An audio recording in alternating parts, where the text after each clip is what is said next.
Okay, in this next section I want to take a look at chord variations. Now this is just a way of making ordinary chords sound a bit more interesting, and it can add to your writing process if you're coming up with riffs of your own. So we've been doing everything in E minor so far, just for the examples of palm muting and down picking and whatnot. So what we're going to do is we're going to be staying in the key of E, but we're just going to be adding a few notes to make it a bit more interesting. So, you know, first off we'd be doing the E5 power chord, which has been this.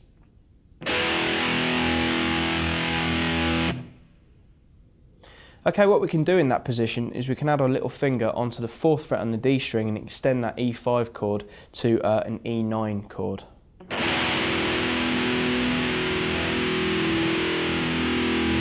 Okay, so it just adds a bit more depth to the chord. You can also play that an octave higher, and you can start on the 7th fret on the A string, 9th fret on the D, and 11th fret on the G, and you've got the same chord.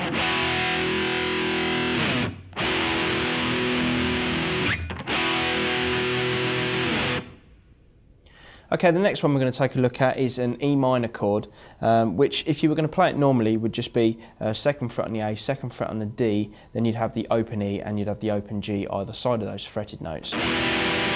But if you wanted to play it a bit more kind of, you know, metal style, you could actually extend your little finger from the 4th fret on the D to the 5th fret on the D, and you'd have this.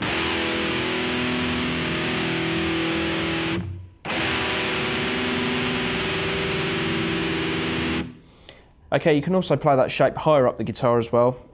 Play the 9th shape that we looked at, but just add the 12th fret on the G instead of the 11th fret.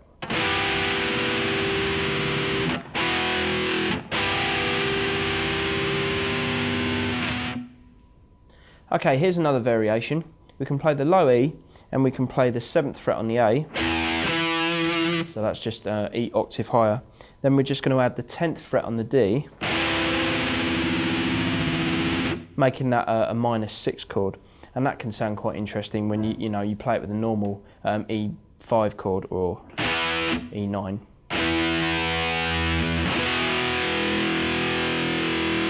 And then just add that 10th fret in.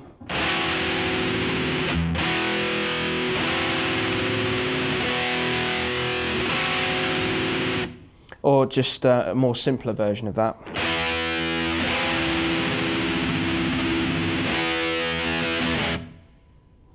Okay, another chord variation would be your diminished. So you'd have the open low E, you'd have the 7th fret on the A, and then you'd have the 8th fret on the D, which is your flat 5 compared to the root. So that'd be root and 5th, and you're just flattening that 5th.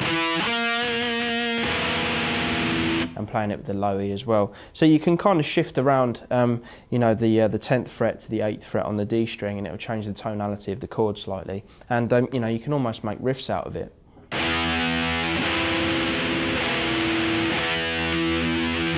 You know, if you added a bit of down picking in there.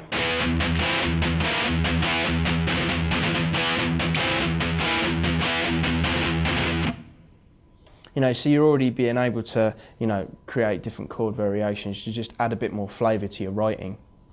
Okay, the next one I want to look at is just a 4th, which is going to be the low E, then the 7th fret on the A, and then, you know, you bar to the D on the 7th fret as well with your first finger.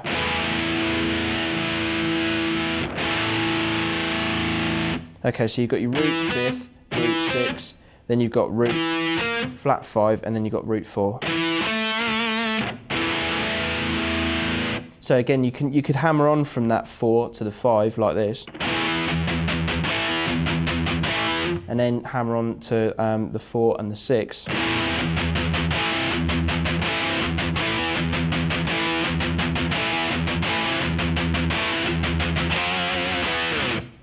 Again, it's you know, something else that you can use to add to your writing. Something that's quite common as well is playing a minor 3rd. So we'd have like the low E, we'd have the 7th fret on the A, and then we'd have the 5th fret on the D.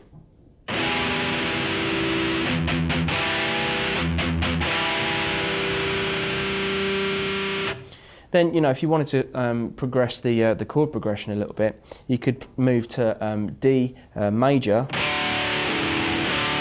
which is like a major 3rd, so that's the 5th fret on the A, 4th fret on the D.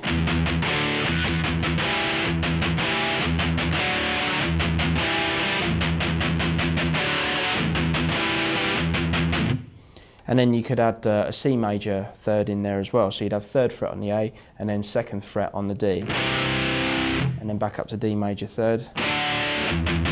And then you'd have E minor 3rd as well. And that's quite a typical sort of, old school metal progression, but it's, it's still used within modern writing as well. And it just adds a bit more flavour to your riffing again. So you'd have something like this.